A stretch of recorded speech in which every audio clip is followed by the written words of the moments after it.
नमस्कार साथियों, भारतीय दिव्यांग यूट्यूब चैनल के लिए मैं जुल्फिकार। और कैसे हैं आप सब लोग। और आज की इस वीडियो में लेके आ गया हूं मैं एक और मिडवल हिस्ट्री का अगला पार्ट। तो दोस्तों, अब तक हमने कवर किया था अलाउद्दीन खिलजी, मुबारक शाह खिलजी। हमने अब तक गुलाम और खिलजी डायनेस्टी पूरी कवर कर ली है। और जिन्होंने वो नहीं देखी है वो भारतीय दिव्यांग के प्लेलिस्ट में जा करके आप देख सकते हैं। वो वीडियोस हैं अभी भी वहाँ पे। तो जिन्होंने पिछला नहीं देखा है तो प्लीज़ पिछला देख लें, क्योंकि आप लाइन बाय लाइन अगर आप भी सुनते चलेंगे तो मेरे को भी खुशी होगी, और आपको भी ऐसे लाइन बाय लाइन अगर सुनेंगे तो आपके लिए भी ठीक रहेगा। और आप अगर एक को छोड़ देंगे और अगर लाइन बाय लाइन नहीं सुनेंगे तो ऐसे आपको भी दिक्कत हो सकती है। तो दोस्तों, जिन्होंने पिछली वीडियोस नहीं देखी मिडवल हिस्ट्री की, हमने मोहम्मद बिन कासिम से लेके और बहुत सारी मोहम्मद बिन कासिम मैंने अभी कवर नहीं की है, और महमूद गजनवी भी मेरा छूट गया था तो वो भी मैं ले आऊँगा। लेकिन मैंने मोहम्मद गौरी, पृथ्वीराज चौहान से लेके और यहाँ तक मैंने खिलजी डायनेस्टी तक कवर कर दी है, ठीक है। तो वो पहले आप लोग देख लें। आज हम करेंगे तुगलक डायनेस्टी कवर करेंगे। कवर क्या करेंगे, उसके पहले जो फाउंडर थे गयासुद्दीन तुगलक, उनके बारे में हम उनकी बायोग्राफी रिव्यू करेंगे, ठीक है। उन्होंने कौन कौन से काम किए थे अपने शासनकाल में, कौन कौन से रिफॉर्म्स लेके आए थे, वो कहाँ कहाँ एक्सपेंशन किया था, दिल्ली सल्तनत को कहाँ कहाँ बढ़ाया था, उनकी मृत्यु कैसे हुई, और गयासुद्दीन तुगलक जो हैं शासक बनने से पहले क्या थे। तो ठीक है, ये सब हम आज की वीडियो में कवर करेंगे। तो दोस्तों, बने रहिएगा भारतीय दिव्यांग के साथ। और भारतीय दिव्यांग के व्यूवर्स से मेरी गुजारिश है कि अगर आप लोगों ने इस चैनल को सब्सक्राइब नहीं किया तो चैनल को सब्सक्राइब करें, वीडियो को लाइक करें, शेयर करें। तो दोस्तों, शुरू करते हैं।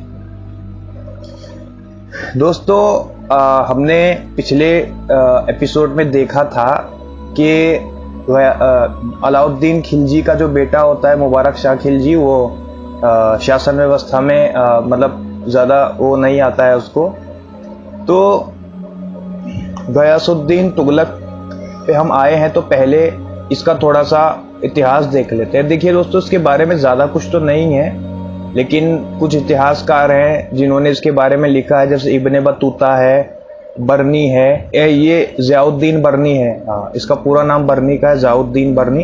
इब्ने बतूता, ज़ियाउद्दीन बर्नी, कुछ ऐसे इनके जैसे इतिहासकार रहे हैं जो जिन्होंने इनके बारे में थोड़ा सा लिखा है। तो उससे हमें पता चलता है कि जो गयासुद्दीन तुगलक है वो जो गुलाम सल्तनत, दिल्ली सल्तनत का जो गुलाम वंश था, उसके जो शासक थे गयासुद्दीन बलबन, जो आखिरी शासक थे ना 1265 से 1290 तक, उसके शासनकाल में ये गयासुद्दीन तुगलक जो था ये फौज का कमांडर था। यानी उनके शासनकाल में भी फौज का कमांडर था, और वहां से इन्होंने शुरुआत की थी अपनी, ठीक है, गयासुद्दीन बलबन के शासनकाल से। उसके बाद इन्होंने मंगोल जो कि नॉर्थ वेस्ट की तरफ से आक्रमण करते थे, और बार बार गयासुद्दीन तुगलक ने जो है जाकर के उन्हें खदेड़ा था। तो गयासुद्दीन बलबन ने इन्हें इनाम में और बड़ी पदवी दे दी थी, ठीक है। कमांडर थे पहले, फिर इन्हें जनरल बना दिया गया था, ठीक है। तो कमांडर जनरल अलग अलग होते हैं, जनरल कमांडर से बड़ी पोस्ट होती है। तो दोस्तों, इन्हें गयासुद्दीन बलबन ने इनाम दे दिया था, क्योंकि मंगोलों को बार बार खदेड़ देते थे यहाँ से ना, तो इसीलिए। उसके बाद में जब खिलजी डायनेस्टी आई तो जलालुद्दीन फिरोज शाह खिलजी को भी इन्होंने अपने कारनामों से खुश किया, ठीक है। और अलाउद्दीन खिलजी ने जो एक्सपेंशनिस्ट किए थे, इन्होंने दक्षिण भारत तक जो है अलाउद्दीन खिलजी ने किए थे, उसमें भी बहुत मदद की गयासुद्दीन तुगलक ने इनकी। तो अलाउद्दीन खिलजी ने भी खुश होकर के इन्हें इनाम दिया। तो दोस्तों, देखा आपने, धीरे धीरे कर करके ये जैसे जैसे कामयाबी पाते जा रहे थे तो इन्होंने इनको इनाम दिया। अब दोस्तों, चूंकि मुबारक शाह खिलजी अयोग्य था, तो इसलिए 1320 में क्या हुआ कि अलाउद्दीन खिलजी शासक थे 1296 से 1316 तक। पिछली वीडियो में मैंने आपको गलत डेट बता दी थी, माफ़ कीजिएगा दोस्तों। उसे अब 16 ही है, 16 तक वो शासक थे। तो 1316 में अलाउद्दीन खिलजी की मृत्यु के बाद में उनके बड़े बेटे जो कि शहाबुद्दीन उमर, उनके 6 साल बेटे को बैठाया था, तो उनको कैद करके जिस तरह से मुबारक शाह खिलजी गद्दी पे बैठे थे तो अयोग्य थे। तो गयासुद्दीन तुगलक ने तख्ता पलट करने के लिए एक चाल चली। पहला, गयासुद्दीन बलबन ने 3-4 काम किए। पहला उन्होंने किया कि भाई जो मुबारक शाह खिलजी के खिलाफ जितने भी लोग थे, क्योंकि उन्होंने उधर पाकिस्तान वाला भी जो हिस्सा आज है, मुल्तान, कराची, रावलपिंडी, बहावलपुर वगैरह जो भी है, वो सब भी दिल्ली सल्तनत में शामिल कर लिया था अलाउद्दीन खिलजी ने। तो पहला जो पंजाब के उस तरफ के गवर्नर थे ना, सारे गवर्नर्स को मिला लिया कि मुबारक शाह खिलजी के खिलाफ में। तो इन्होंने क्या किया, इन्होंने इनको मार दिया, ठीक है, और ये गद्दी पे बैठे। गयासुद्दीन तुगलक मुबारक शाह खिलजी को मारने के बाद गद्दी पे बैठे, ठीक है। तो दोस्तों अब इनके कुछ काम गिनाते हैं। इन्होंने देखिए शासन व्यवस्था गयासुद्दीन तुगलक ने बहुत अच्छी चलाई थी दोस्तों। तुगलक डायनेस्टी आप जानते हैं कि बहुत अच्छी चलाई थी। इन्होंने पहला काम किया कि कृषि के लिए इन्होंने बहुत सुधार किए। ये जो आज सिंचाई व्यवस्था आप देखते हैं दोस्तों, जो कि किसान नहर से जल को सींचता है, सबसे पहले गयासुद्दीन तुगलक ने ही खेत में नहर की व्यवस्था करवाई थी, ठीक है।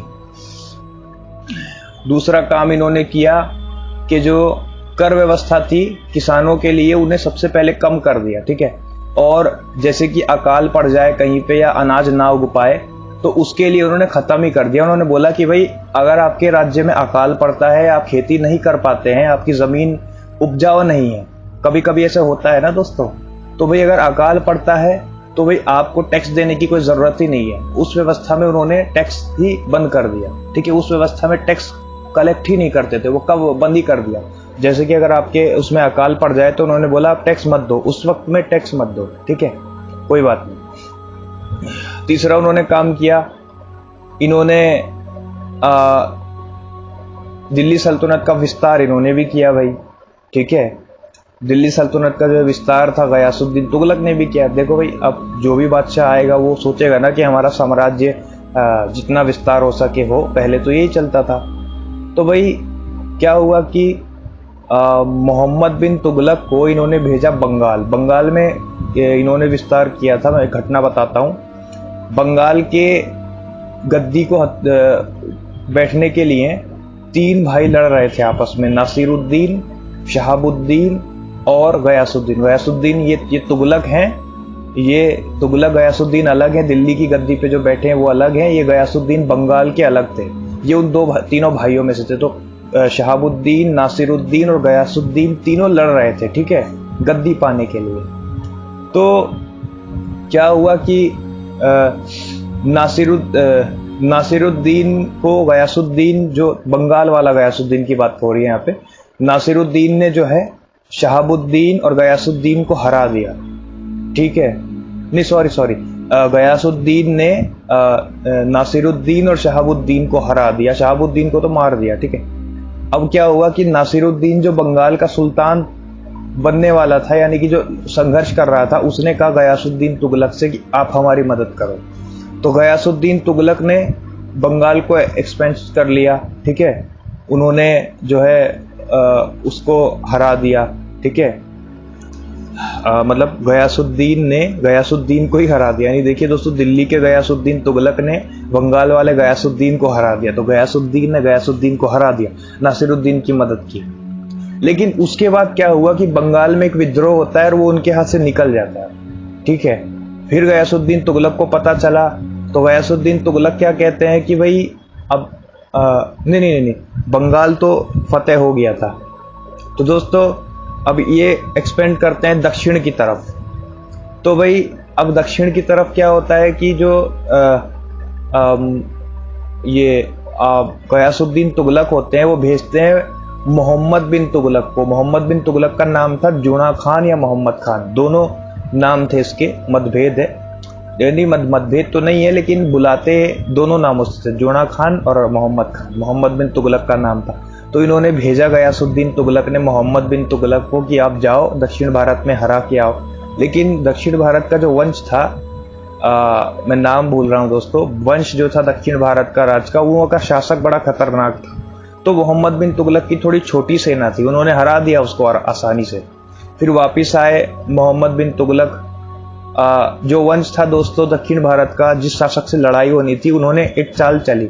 उन्होंने क्या किया, उन्होंने कम्युनिकेशन लाइन जो है वो काट दी। दिल्ली से इधर को जाने के लिए जो चिट्ठी वगैरह आती थी, तो वो रास्ता ही काट दिया उन्होंने। तो उससे क्या हुआ कि दिल्ली खबर वहां से नहीं आ सकती थी और यहाँ से दिल्ली से खबर वहां नहीं जा सकती, इसलिए मोहम्मद बिन तुगलक रास्ते में ही वापस आ गया। ठीक है, क्योंकि उसे पता था कम्युनिकेशन कट गया है तो अब हम जीत नहीं सकते।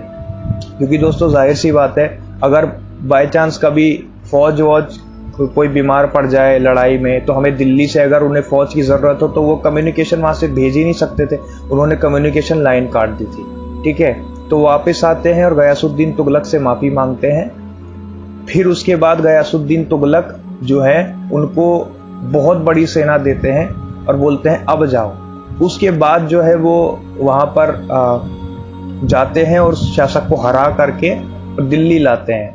अब दोस्तों ऐसा कहा जाता है, ये भी इतिहासकारों में मतभेद है कि वो जो शासक थे उनका नाम तो मुझे एक्चुअली याद अभी आ नहीं रहा है, जिन्हें इन्हें हराया था दक्षिण भारत के जो बहुत बड़े शासक थे, बहुत बड़े साम्राज्य के शासक थे ना, दक्षिण भारत का भी बहुत बड़ा साम्राज्य था दोस्तों। तो वो जो उनके जो शासक थे उनको कहते हैं, बहुत सारा मतभेद है इसमें भी, कि या तो वो सुसाइड कर लिया, उन्होंने आत्मदाह कर लिया था, नहीं तो उनको कैद खाने में डाल दिया गया था, उसमें ही जो है उनकी मौत हो गई थी। ये मतभेद है। अब क्या होता है दोस्तों, गयासुद्दीन तुगलक ने 1320 से 1325 तक राज किया। 1325 में इनका चैप्टर क्लोज होता है। 1325 में क्या होता है दोस्तों कि मोहम्मद बिन तुगलक जो है एक चाल चलता है, क्योंकि गद्दी के लिए अब भाई सबको गद्दी चाहिए, तो मोहम्मद बिन तुगलक एक चाल चलता है, वो एक पवेलियन बनवाता है। ठीक है, वो जो दक्षिण भारत के शासक को हरा कर आए थे उसके जश्न के लिए एक पवेलियन बनवाता है गयासुद्दीन तुगलक के लिए। और वो पवेलियन इतना कमजोर बनवाता है कि जैसे ही कोई भारी चीज आए वो गिर जाए, पूरा का पूरा पवेलियन। देखिए मोहम्मद बिन तुगलक में दिमाग बहुत था दोस्तों, स्ट्रेटजी बनाने में बड़ा माहिर था। तो जैसे ही गयासुद्दीन तुगलक अपने हाथियों के साथ आते हैं तो पूरा का पूरा पवेलियन जो है गिर जाता है। वो भारी चीज को सह नहीं पाता था, सह ही नहीं सकता था, तो इसलिए वो जैसे ही वो आते हैं अपने घोड़े के हाथियों के साथ में, तो पूरा का पूरा पवेलियन गिर जाता है और वो जो मलबा होता है वो पूरा गयासुद्दीन तुगलक के ऊपर ही गिर जाता है। ठीक है, तो इस तरह से गयासुद्दीन तुगलक का चैप्टर क्लोज हो जाता है यहाँ पर दोस्तों। गयासुद्दीन तुगलक का चैप्टर क्लोज हो जाता है। और जो मोहम्मद बिन तुगलक का जो छोटा भाई रहता है, नहीं, जो गयासुद्दीन तुगलक का जो छोटा भाई रहता है, उसे वो गयासुद्दीन तुगलक को बचाने के चक्कर में वो जो आधा मलबा होता है वो उसके ऊपर भी गिर जाता है। तो इससे इस तरह से इन दोनों भाइयों की मौत हो जाती है। तो गयासुद्दीन तुगलक का चैप्टर जो है क्लोज हो जाता है यहाँ पर। ठीक है, और इनके महत्वपूर्ण काम यही थे दोस्तों कि इन्होंने सबसे पहले दोस्तों कृषि के लिए सुधार किए थे। देखिए नहर को जोड़ दिया था खेतों से कि जिससे सिंचाई आसानी से हो। इससे पहले किसी शासक ने ऐसा नहीं किया। उसके बाद में इन्होंने कहा कि भाई अगर आपके राज्य में अकाल पड़ता है तो आपको टैक्स ही नहीं देना है, तो इतनी छूट है। तो भाई जब राज्य का किसान खुश तो सब खुश है ना। तो इन्होंने सबसे बड़ा काम तो इन्होंने कृषि क्षेत्र में ही किया था दोस्तों। इसके अलावा इनका कोई ज्यादा कुछ नहीं है। तो 1325 में पवेलियन गिरने से गयासुद्दीन तुगलक की भी मौत हो जाती है। तो दोस्तों ये था आज का गयासुद्दीन तुगलक। अब अगले पार्ट में हम मोहम्मद बिन तुगलक को कवर करेंगे। इस वीडियो को लाइक कीजिए, शेयर कीजिए, भारतीय दिव्यांग को ज़्यादा से ज़्यादा सब्सक्राइब कीजिए ताकि हमारी आने वाली वीडियो आपको मिलती रहे। और हमें कमेंट सेक्शन में ज़रूर बताइए कि आपको हमारी वीडियो कैसी लगी, ठीक है, ताकि हम आने वाली वीडियो में और भी सुधार कर सके। तो मिलते हैं दोस्तों कल। मोहम्मद बिन तुगलक को देखेंगे, इसने भी बहुत अच्छे काम किए हैं। मिलते हैं दोस्तों कल मोहम्मद बिन तुगलक के साथ। धन्यवाद।